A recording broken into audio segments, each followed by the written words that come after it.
It is 663 days until the next presidential election, but the campaign is already underway.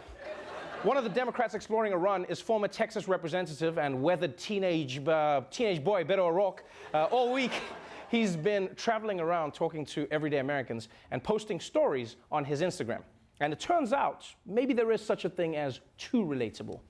That is indeed Beto O'Rourke in the dentist chair, talking to people near the border about what life is like there, including talking to his own dentist.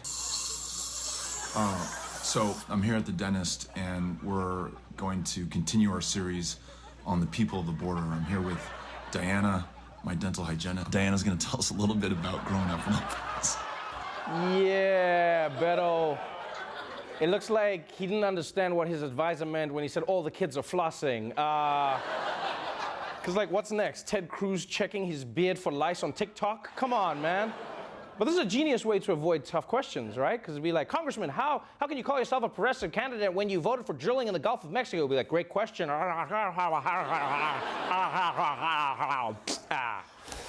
Moving on to a congressman who did something even less cool than visit a dentist. Representative Steve King of Iowa.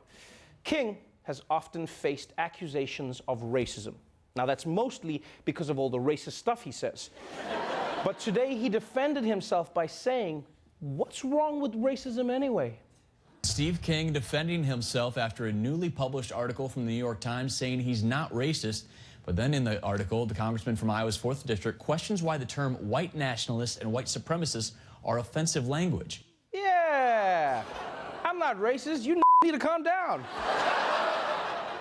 Now, I know it sounds bad, but at least he didn't do something truly unforgivable, like say mother or dance on a rooftop once, you know what I'm saying?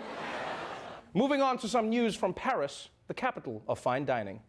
The very first restaurant serving only nude diners in Paris is shutting down. The restaurant Au Naturel has only been open for 15 months. Apparently, business has been suffering from a lack of customers. Not many people want to show up naked. The Nudist restaurant plans to close its doors for good on February 16th. Yeah, they had a good run. That's right. France's first nude restaurant is closing February 16th, which means my Valentine's Day reservation is still good to go. Yeah? Yeah, you know, nothing quite says love like spilling hot clam chowder on my genitals. It's just, can you imagine being a health inspector there? What happens? You just walk in and kill yourself? Like, and what if you're a waiter having to deal with the customers? Be like, excuse me, there's a hair in my chicken.